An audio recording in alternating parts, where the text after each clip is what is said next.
mm diameter మరియు throw or offset 5 mmతో simple eccentric రూపొందించడానికి ఈ సెషన్కు స్వాగతం. సెషన్ ప్రారంభిద్దాం. ఈ సెషన్ యొక్క లక్ష్యాలను ఇప్పుడు చూద్దాం. ఈ సెషన్ ముగింపులో మీరు వీటిని చెయ్యగలరు. విపరీతతను గుర్తించడం, 4 దవడ చెక్ మరియు టర్న్లో అసాధారణ టర్నింగ్ కోసం జాబ్ని సెట్ చేయడం, వర్నియర్ ఎత్తు గేజ్ని ఉపయోగించడం ద్వారా జాబ్ యొక్క కేంద్రీకృత మరియు అసాధారణ కేంద్ర పంక్తులను గుర్తించడం, ఈ వ్యాయామం కోసం అవసరమైన పదార్థాలు మరియు సాధనాలు, లేత్, 4-జా chuck, chuck key, tool post key, taper turning attachment, cutting tools, vernier caliper, steel rule, universal surface gauge, marking media, vernier height gauge, V block with clamps, centre drill, centre punch, dot punch, ball peen hammer. ఈ వ్యాయామం ద్వారా 22 మిల్లీమీటర్ల వ్యాసంతో మరియు 5 మిల్లీమీటర్ల యొక్క throw are ఆఫ్సెట్తో సాధారణ విపరీతాన్ని సృష్టించడానికి అసాధారణ మలుపును ఎలా నిర్వహించాలో తెలుసుకుందాం. వర్నియర్ క్యాలిపర్ మరియు స్టీల్ రూల్ ఉపయోగించి ముడి పదార్థ పరిమాణాన్ని తనిఖీ చెయ్యండి.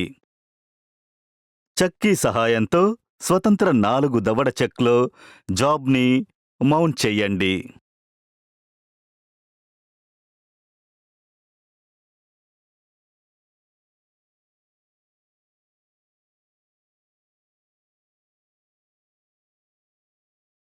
చక్ వెలుపల గరిష్ట పొడవును ఉంచడం ద్వారా ఉపరితల గేజ్ని ఉపయోగించి జాబ్ యొక్క వాస్తవికతను తనిఖీ చెయ్యండి.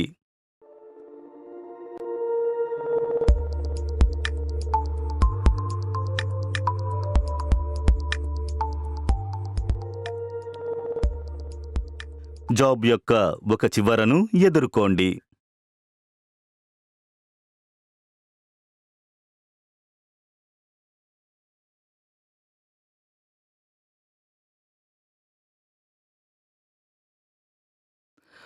పనిని 40 మిల్లీమీటర్ల వ్యాసం నుండి గరిష్ట పొడవు వరకు మార్చండి.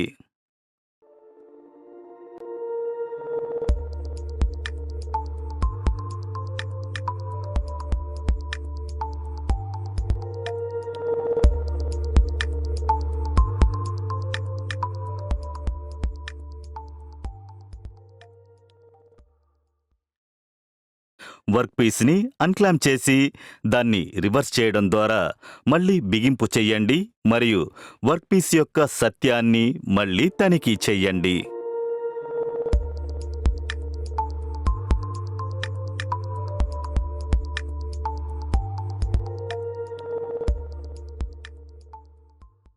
ఫేసింగ్ టూల్ను సెట్ చేసి మొత్తం 50 మిల్లీమీటర్ల పొడవును నిర్వహించడానికి మరొక చివరను ఎదుర్కోండి.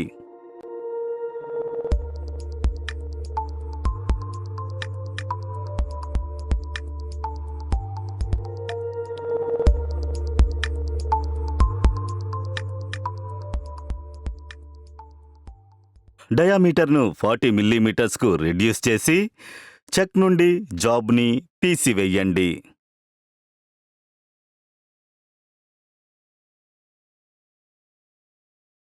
బిగింపుల సహాయంతో V-బ్లాక్లో ముగింపుగా మారిన రాడ్ను బిగించండి. వర్క్పీస్ యొక్క 2 చివరి ముఖాలకు మార్కింగ్ మీడియాను వర్తింపజేయండి.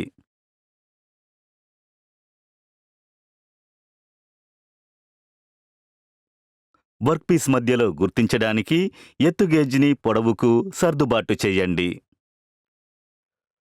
వర్క్పీస్ యొక్క ఏకాగ్రత కేంద్రాన్ని ఏదైనా ఒక చివర ముఖాలపై వ్రాసి గుర్తుపెట్టండి. ఇప్పటికే ఉన్న రీడింగ్కు 5 మిల్లీమీటర్లు జోడించి అసాధారణ కేంద్రాన్ని గుర్తించడానికి ఎత్తు గేజ్ని సర్దుబాటు చెయ్యండి. వర్క్పీస్ యొక్క అసాధారణ కేంద్రాన్ని వ్రాసి గుర్తించండి. సాక్షి కేంద్ర పంచ్ మరియు బాల్ పిన్ సుత్తిని ఉపయోగించి కేంద్రీకృత మరియు అసాధారణ కేంద్రాలను గుర్తించండి.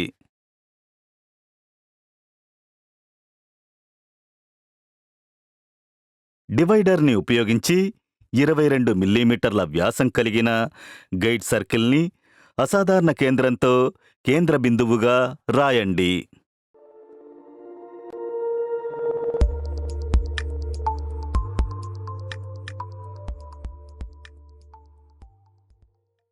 సాక్షి డాట్ పంచ్ మరియు బాల్ పిన్ సుత్తిని ఉపయోగించి అసాధారణ వృత్తాన్ని గుర్తించండి.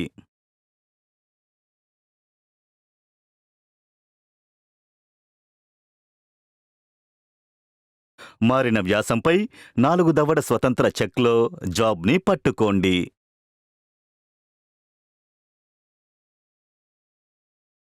వర్క్పీస్ను దవడలకు సంబంధించి మధ్యరేఖలు కేంద్రీకరించే విధంగా దవడలలో ఉంచండి. కేంద్రీకృత కేంద్రం సార్వత్రిక ఉపరితల గేజ్ని ఉపయోగించి లేత్ సెంటర్కు అనుగుణంగా ఉంటుంది.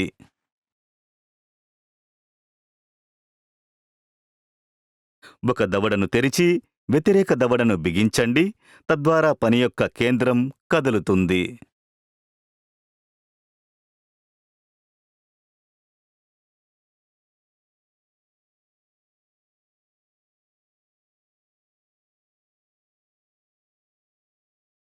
అసాధారణ కేంద్రం లేత్ కేంద్రానికి అనుగుణంగా వచ్చే వరకు ఆపరేషన్ పునరావృతం చెయ్యండి.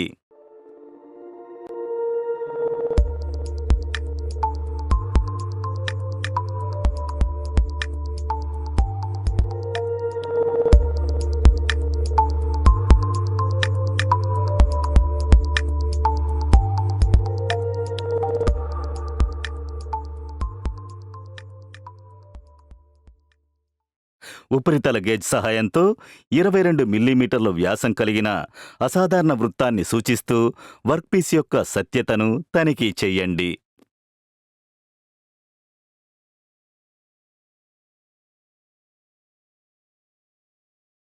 ఇప్పుడు 22 మిల్లీమీటర్ల నుండి 25 మిల్లీమీటర్ల పొడవు వరకు అసాధారణ వ్యాసాన్ని రూపొందించడానికి దశల్లో తిరగండి. మృదువైన ఫైల్ని ఉపయోగించి వర్క్పీస్ను డీబర్ చెయ్యండి.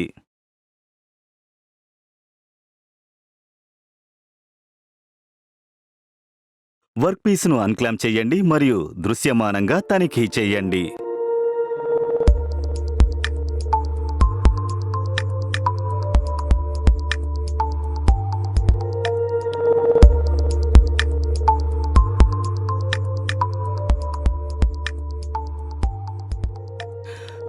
వర్నియర్ క్యాలిపర్ను ఉపయోగించి 25 మిల్లీమీటర్ల పొడవు గల 22 మిల్లీమీటర్ల వ్యాసాన్ని కొలవండి మరియు నిర్ధారించండి.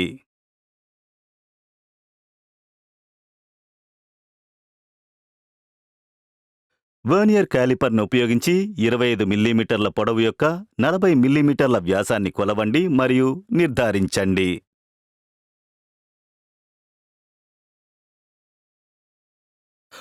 వర్క్పీస్పై సన్నని కోటు నూనెను వర్తించండి మరియు తదుపరి తనిఖీ కోసం దాన్ని భద్రపరచండి.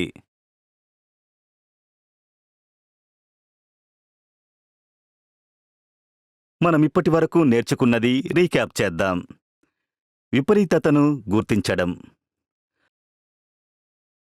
4 దవడ చెక్ మరియు టర్న్లో అసాధారణ టర్నింగ్ కోసం జాబ్ని సెట్ చేయడం, వర్నియర్ ఎత్తుగేజ్ను ఉపయోగించడం ద్వారా జాబ్ యొక్క కేంద్రీకృత మరియు అసాధారణ కేంద్ర రేఖలను గుర్తించడము. 22 mm డయామీటర్ మరియు త్రో ఆర్ ఆఫ్సెట్ 5 mmతో సింపుల్ ఎక్సెంట్రిక్ రూపొందించడం గురించి తెలుసుకున్నాం. తదుపరి సెషన్లో కలుద్దాం.